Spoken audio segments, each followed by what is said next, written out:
Welcome to the Two Poor Kids podcast. I'm Christian. I'm Liz. Hi. Hello. How are you, wife? You know, uh, a little rough, I think. I feel that. Yeah. Last week I let go of saying I'm good, when I'm not good. So it's a little rough. How are you? Same. Same. Same. Did you ever say same, but different? Was that a thing that ever crossed your threshold? Same, but different. No. All right. Well, maybe. More like word. Word. Yeah. Word. Same, but different. I feel like lasted a while in my chitty chat circle. Actually, you know what? There was same difference. Same difference. Yeah. Yeah. Okay. Same idea, though. Same idea. So I think that tonight we want to kind of continue, kind of leading off of last time's episode. I know we talked a lot about community. Mm-hmm.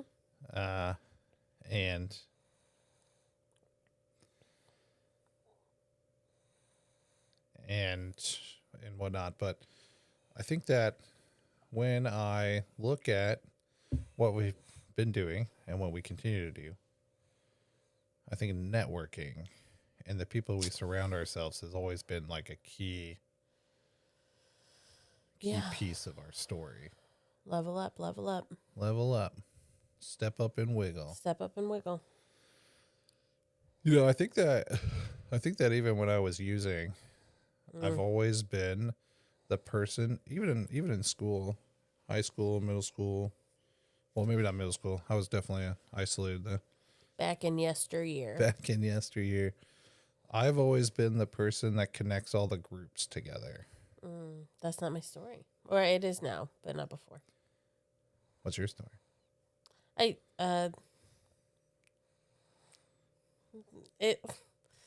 But I just was I was a bit of like a mom vigilante in high school, in middle school. I was too cool for that. I think I was literally too cool to hang out with everybody. Huh. I was very protective. Yeah, I had like a group of people that I put under my care. Literally. That's how I referred to it. And little ducklings. My little ducks. My freshmen, as I called them. And once you were sort of like under my protection, if somebody was trying to like harm you, I would take care of it.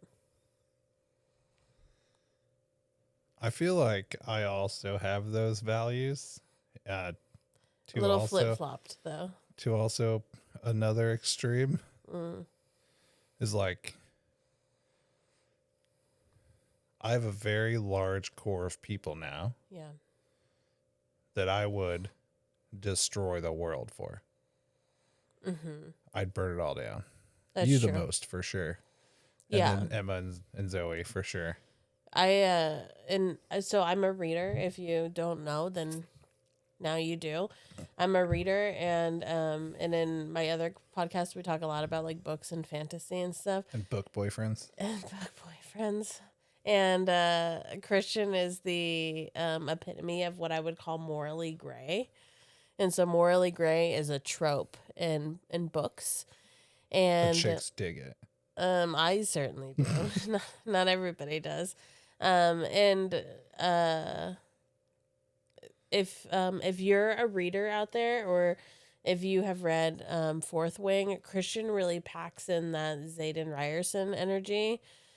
He's also read Fourth Wing, so he knows exactly what I'm talking about.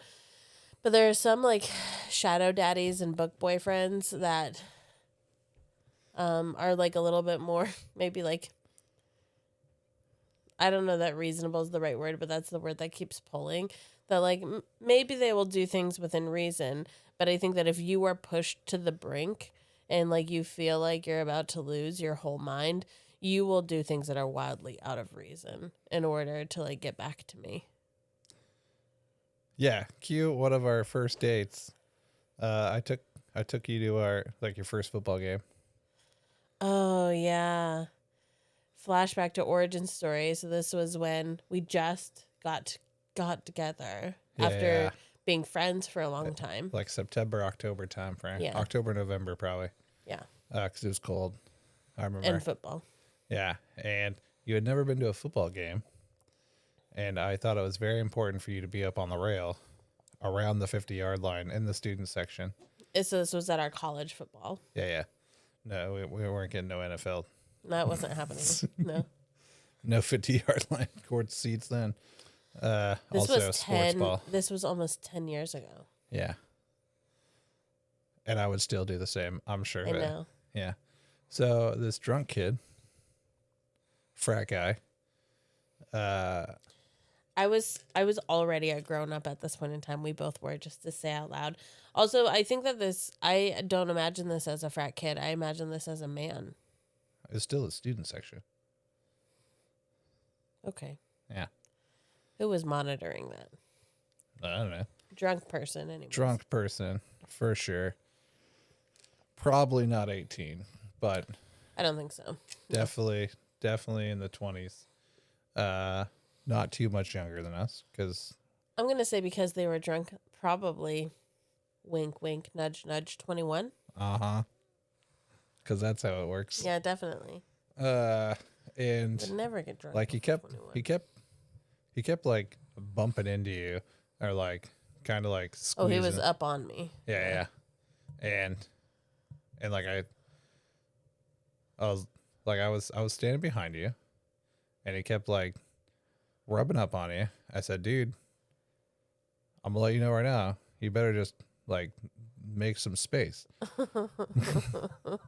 That's not how you said it, but it's very sweet of you. Yeah, I think yeah. that's how it went. Yeah. That was the nice version of what happened. Yeah.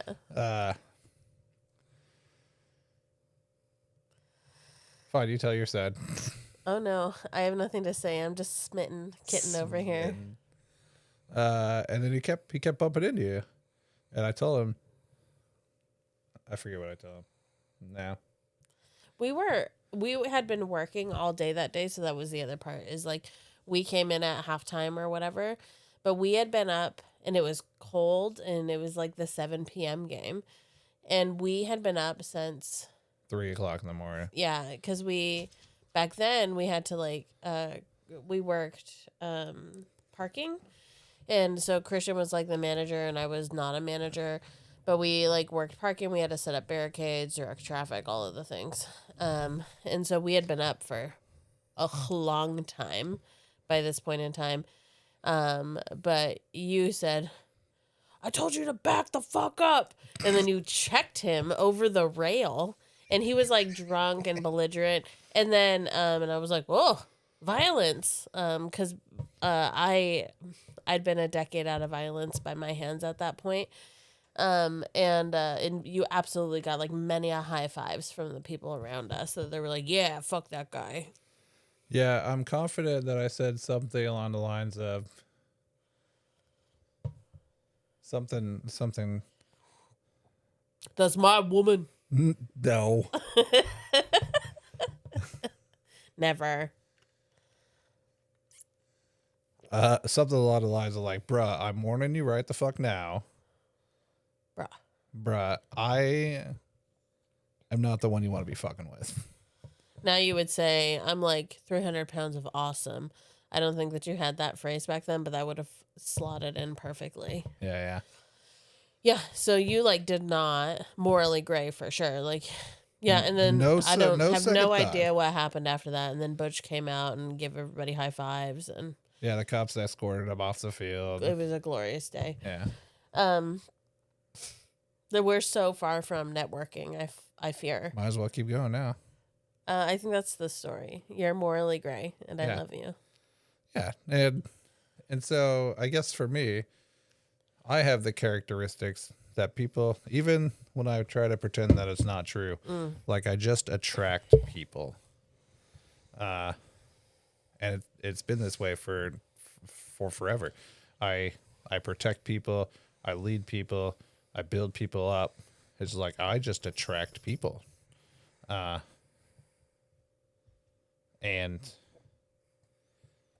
it's Right. You were talking about how you're the person who like sort of stitches all the groups together, yeah. I've which always is definitely true today. Yeah. And it's been true for a while, even when I was using. Like I've always been the person in between all the different groups of people that what and transferable skills. I brought this into my recovery life is like I know the right person that somebody needs at any given time almost all the time. Yeah. I think that I have a lot of those qualities. What I think is interesting about our friendship and our like partnership and our dynamic is that it's like multiplication, right? Is like we just are very I think we love people first of all. Is like truthfully like we're just big lovers. And like we want to care for people and we want our home and our space to be for people who need it and all the things. And so we just attract all of the goodness and we also just like run somewhat in like different circles.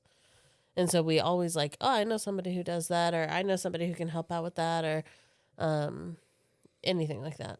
Yeah, and that both from your side and my side is what has been helping us drive all these different avenues we're pursuing and different avenues that other people are pursuing. I remember like a few weeks ago, I was at work and one of my engineers was like, "Hey, don't you have a plumbing friend?" I was like, "Oh yeah, I do." And then cuz he had the city come down and like put a lien on his house or some nonsense for like some artifact of the house that was installed long before he ever got there, but they never closed the permit, I guess.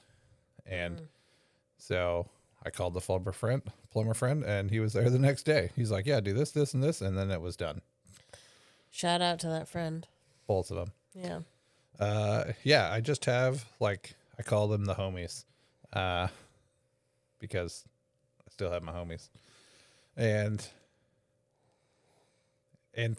throughout my recovery and our time together and all the stuff is like I've always just had a strong community of people that want to be around, and they are the best of the best people, because I accept nothing less, and they always show up when you move to Pullman, and I had a squad of people and we unloaded your trailer. Thank God for the squad. Thank God for the squad. All the way throughout Pullman, I just had a squad of people, and you had some people, and a whole community. Notice back that home. he said some. I think that how we operate is actually, ironically, fundamentally different. And I say ironically because if you listen to origin stories, you would know that like I was very chatty and talkative and outgoing and first, second row. I like ran a newspaper. I knew all of the things. I was like very involved. And then Christian was like hiding in the back of the room, hiding from me, but more hiding. Yeah. So if you're not watching right now, he has like a beanie and a hoodie on for excess. It's not that cold in the house, but like it's my like security it's blanket. it's your comfort blanket, your security blanket. And so now Christian is absolutely, he's like, here's my squad of people. And I'm like, here's my friends. And I have many friends. But we're like singles, doubles, triples, like hanging out in small clusters. Yeah. And you're like, here's my 16 closest friends. We all hang out together. We braid each other's hair. They like the strong stoic type. What can I say? What can I say? Everybody likes a guy with tattoos, Christian. I don't know what to tell you. I was trying to tell you that. It's years. everybody's type.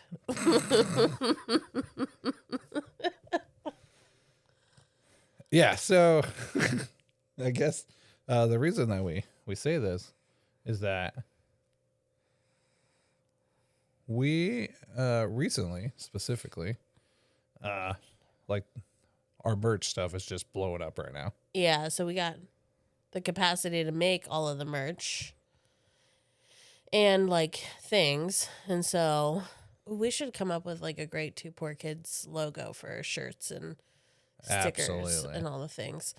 But like we do have tons of ways to make all the things, including our new have rage, find whimsy, fuck fascism stickers. That's my new favorite. It's on my laptop, which is a phrase for my other podcast. Yeah. That I use all the time. Yeah. So we bought all of this equipment. Mm-hmm. We got the laser cutter, the 3D printer, the DTF press, the Cricut. We got 3D. Oh, you said 3D printer? Yeah. I don't know. Lots of things. Lots of things. And once those avenues, once the like hurdle of purchasing the equipment, which on Black Friday, Get your We Create on Black Friday. We Create Black Friday, Bamboo Labs Black Friday.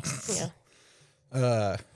Then it was just like learn the system enough to produce the things that people wanted. And like right now I'm sitting on so many things that need to be designed and made that like I'm the limiting factor. It's not even that we can't get rid of stuff. It's that I can't make it fast enough, or we can't make it fast enough. It's that. Yeah, and like which is like a cool problem to have, because it's also right now it's like legitimate business, right? Like we got our business license last year. Yeah. And we're working. Yes. I got our business license last year. So Christian and I actually have two like fundamental businesses. And then a third should be coming through. By the time we record our next session, we'll have another business under our belt. More to come on that one. That one's a little bit secretive and sneaky, but space Not and the place. shady kind of. No. Exciting little things. But so we have like a consulting business, which we're working on like figuring out. I think like how we want that to be and what we want to be committed to. But there's already some pieces in the works there. And because we know the people that we know, there's a lot of potential doors that were opened up. Exactly. So we aren't consulting from nothing. I think we're consulting both from our ability to network within our jobs. And so I have for years been doing safety and emergency management, like pro bono work for organizations in the greater Portland area, some really, really big and some itty bitty small. And now we're working on something bigger, potentially, in order for us to be like safety engineering consultants with those folks, which is really cool. So, not that we're like here to plug our businesses, but I'll just say it that like our business, both our makers space, which is Everchange LLC, because that's where we'll be like selling things. We'll be at markets and stuff and whatever this year. And then we have Everchange Consulting, which is a Christian and Liz duo of engineering, safety, and emergency management at all levels. And so it's pretty cool. Yes. And all due to like networking.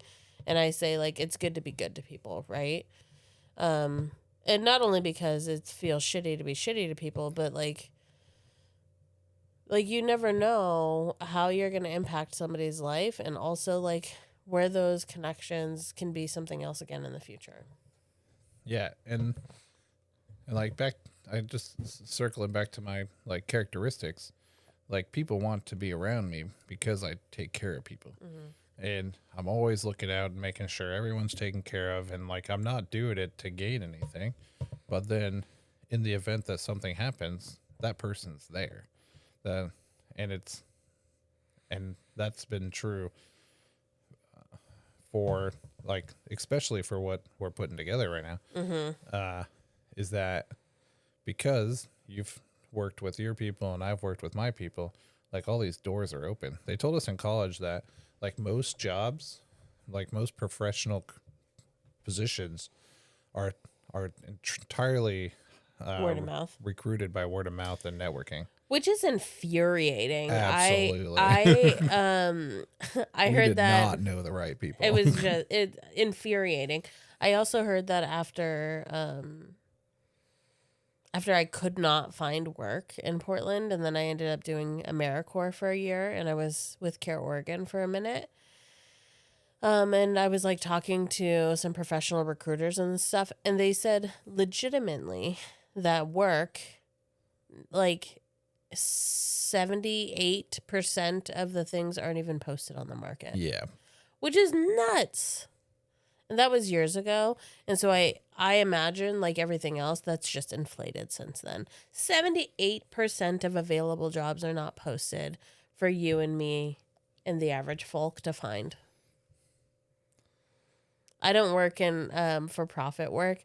And so that to me just like sounds like an equitable nightmare. But like you do work in for-profit work, and although you're an equitable hiring manager, you all can hire people. Anybody. Yeah. But you're just like, yeah, I like your tie. Come on You in. look cool. You look cool. You Can can you come pass a hang out. background check? Or not? Or not. Depends on the position. Yeah. I think that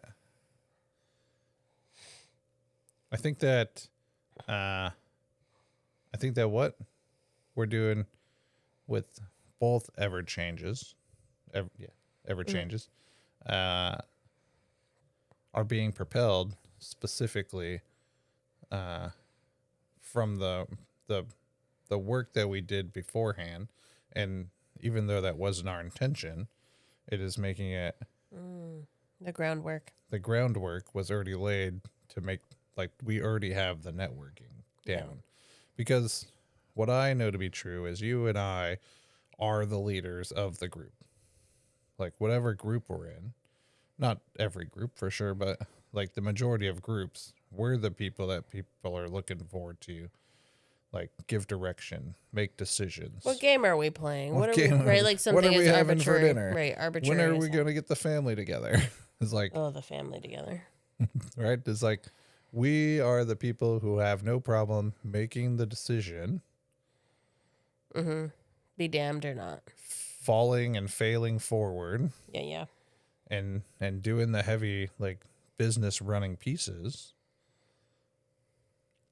because we rely on the people around us to, like, either tell us we're thinking stuff wrong or Oh, yeah, provide like their enough input. humility. Yeah. Mhm. And they all feel safe enough to do it. Like when I think about the Crystal Palace, that's exactly how it runs. It's like, I built that room specifically to just be a collaboration circle. Everyone's desks are pointed away, and then it's a wide open space where we just kind of just group together and hash stuff out. And like, ultimately I'm responsible for the outcome, but like, I most definitely give credit where credit's due. And you have a similar. Yeah, I think I currently don't have a team anymore, which is sad, but budget cuts, and I work in the public sector, so like money has to come from somewhere. That's true. But I've had many a teams of varying sizes, from like one team, like direct report team member, to 10 or so. I think 15 at one point in time was a wild time. But I think that the other thing is that we generally view, Crystal Palace is this way too, but like we view the team not just as like people who report to us as like in a technical like hierarchy stance, but the team is people who are like understand what we're working on and provide the input, right? And so like Crystal Palace, if you didn't catch it in previous episodes, that's like Christian's working station, the place that he just described. It's also the name of their chat thread, which is just they speak in memes. Which is pretty amazing. Like a little plug to that is we were planning a secret birthday party. I think something was happening. Anyways, I got in. Oh no, we were planning Christian's surprise from the Crystal Palace surprised him with a gift, and I got looped into like Crystal Palace 2.0 basically. It was everybody minus Christian plus me in there that is in the Crystal Palace, and we just communicated via memes for like I don't know, a week or something. And I was like, I've heard of spaces like this where people just communicate via memes, and then they have so many memes. They sent another meme to confirm that I was in.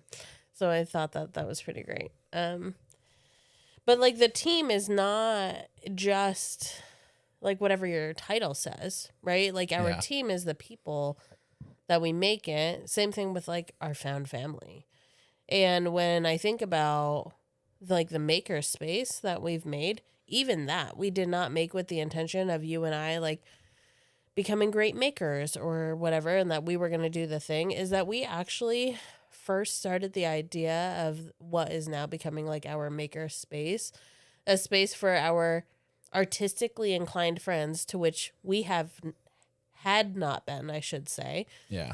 Artistically inclined until recently, but like we had not been those, and we're like, we will manage the sale of your artwork because you're so fucking talented. We want you to succeed in your passions.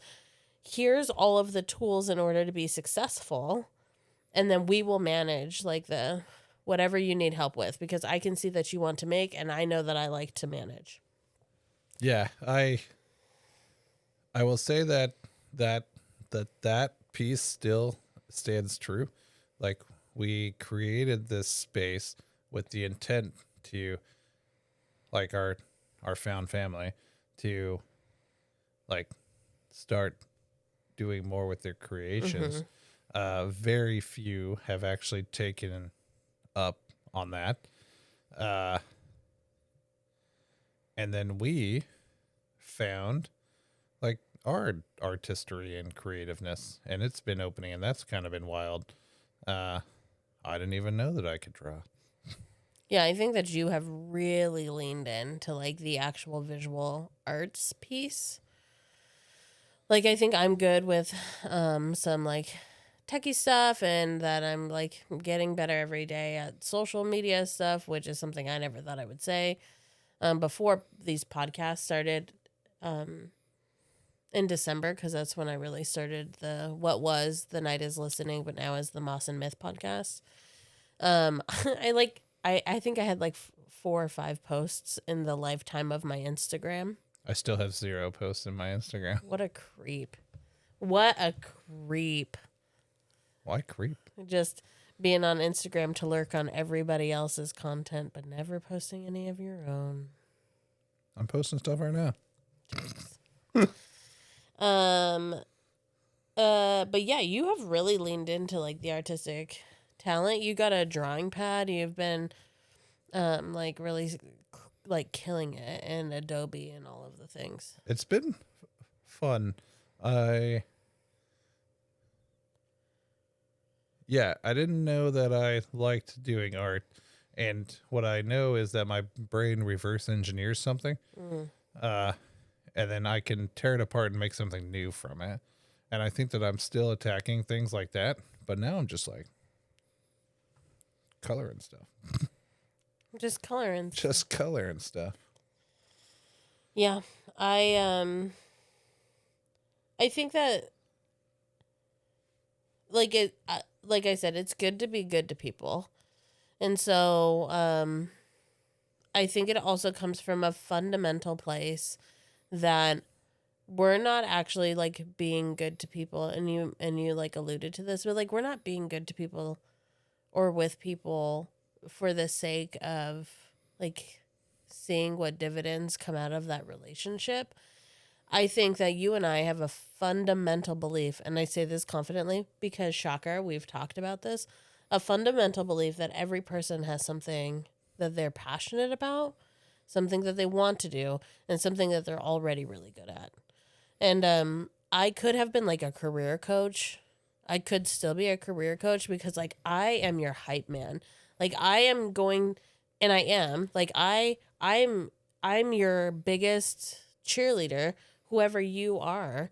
If you need somebody to hype you up, I'm only going to be so for real. Like I'm never going to tell you something that's not true. So know that when I hype you up, it's based in the legitimacy of your skill or your personality or something.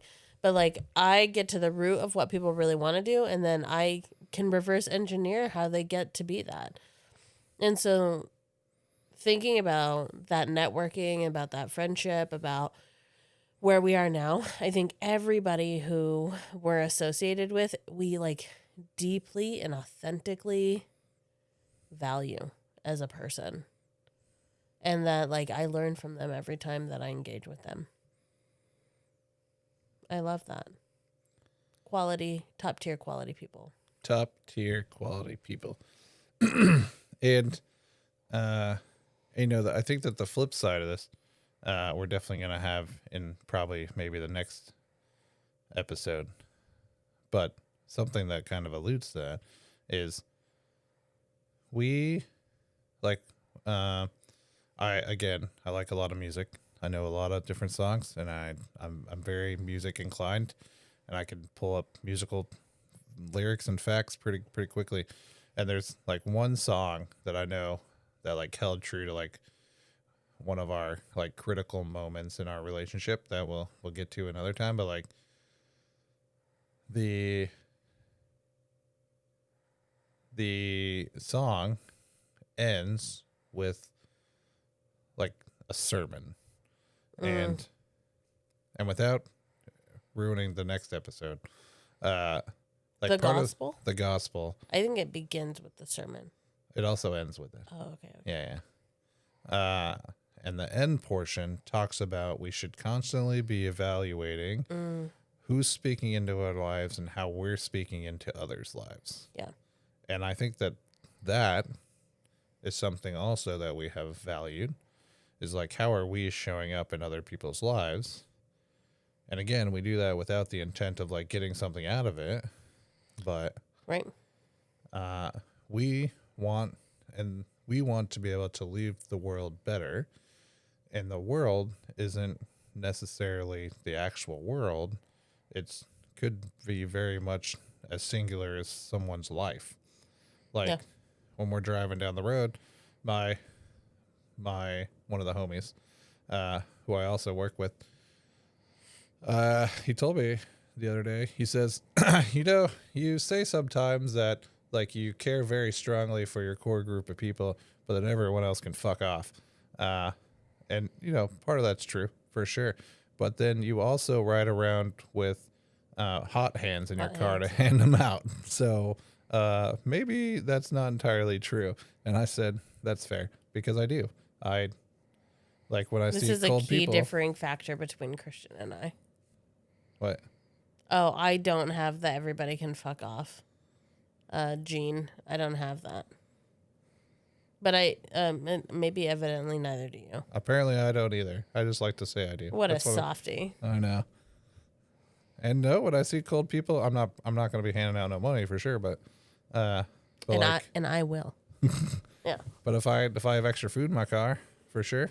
If I have hot hands, which I try to, I've even given an extra pair of shoes I had in the back trunk. Is like, and this is something I learned in the program for sure, is my goal is just to be of service. Yeah. And I do that in all areas of my life, with all people in my life, and that's attractive to other people. Yeah, people want to be valued. Yeah. Yeah, I think that there are a lot of fundamental truths in that. And like I remember a conversation that we had with a friend, I don't know, several weeks, several months ago. Time is somewhat relative. By the way, guys, a recap from last week. I, in fact, do have ADHD. Surprise. I was surprised. I'm no longer surprised. Sippy. But I think that a fundamental truth, something that we've talked about with a friend several weeks and or months ago, is also like how are we actually evaluating that we are worthwhile for other people, right? Like, I don't think that you just become like ship shape, right? Like, I think that that to work on yourself should be intentional. And you don't have to do it alone. And you also I also believe that most people are acceptable in all forms. And that it's like a journey and a spectrum. Which means that like, if you're a mess, I still want you to be on my couch. If you're a mess, if you're one of my people, like, please be a mess with me. All of the things. And so like, when you're doing that evaluation of like, what am I bringing to the table? And I've really suffered from this and have had to do this evaluation myself. And I have also had to like pause parts of friendships, whether this is helpful or not. I think different friends will have different opinions. But like, if all I'm doing is like showing up and talking about myself or complaining, and I'm not authentically in and interested in what somebody else is saying, am I just being of service to myself, or am I being of service to this friendship, or to like, what is the point and the purpose? And my mental health like largely dictates how I'm showing up, and so sometimes I just have to like check myself. Sometimes I wasn't able to start friendships with people that I really wanted to be friends with because I couldn't quit talking about the toxic things that were happening in my life. And so building that network is also making sure that, in my opinion, like making sure that you're also being really intentional about the way that you show up and the way that you're talking about yourself and the way that you're talking about others. The end. The end. I agree with that. And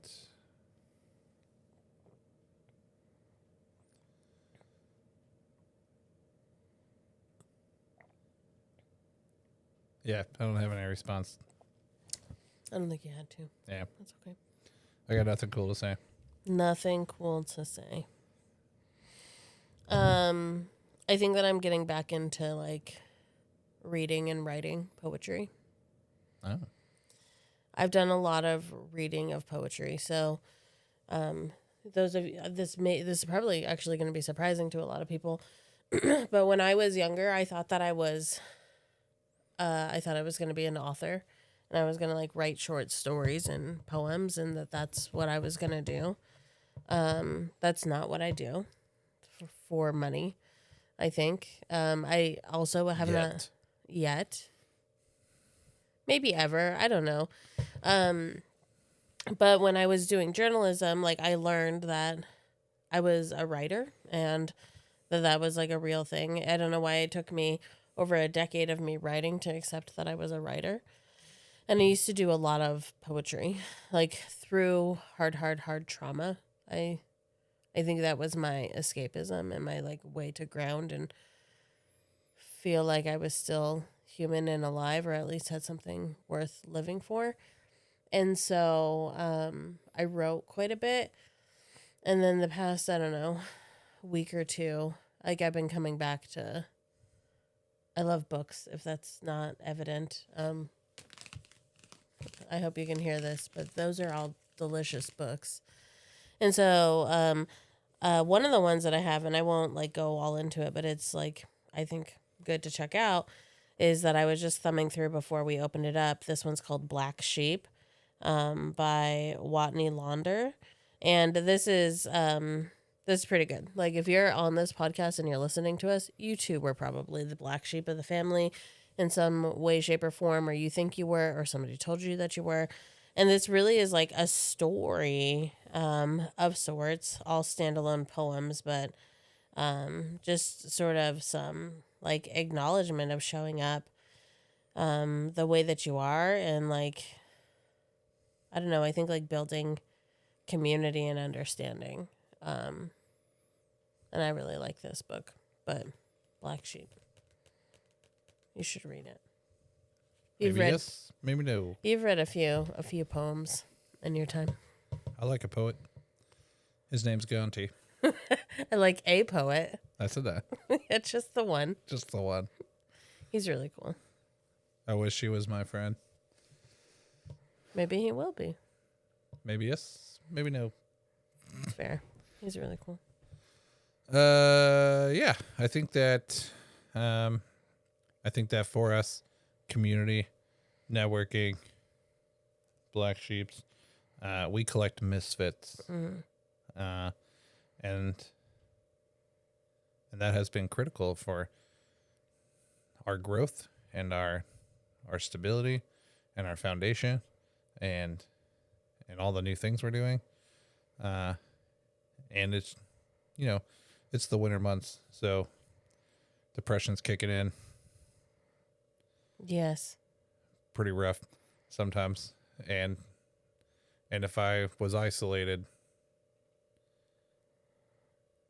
if I was just hanging out on the couch playing video games on my own, I would be a lot worse off than I am today. And I'm just grateful for our community and our found family, and because today we get to choose. Yeah.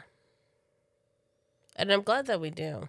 Like, I'm glad that we have both grown enough to know that not choosing, not making different choices is still an active choice, even though it might feel passive. And that, like, if what you permit, you promote, also comes into, like, our community building, which I believe it does, nobody has to stay. Nobody has to exist. We don't have to accept harm or punishment or raked over the coals for anybody. And because we're already like over 40 minutes, maybe we don't have to talk about it today, but like, I think that this should be a good next episode. Next episode. That's what I was getting at. Yeah. I'm not going to tell the story this time, but like, it is to say that all of our family, whether they're blood related or our found family, I have a lot of gratitude that we get to keep you intentionally, and that like you all also keep us, because it doesn't have to be like that. And I think that I would be lost without you. What's that Portland sign that it's all like the misfits, the wild cards, the misfits, and the revelers, or something like that? It's a great one. That's why we belong in Portland. Yeah. Another day. You good? I'm good. Nailed it. Thanks for listening. Go find your family. Go network. Be good. It's good to be good to people. Go be good to somebody else. Give yourself that 78% chance. 78% chance. Stupid. Oh, Hobo Johnson. Oh, Hobo Johnson. All right. Good night, everyone. Good night. Bye. Bye.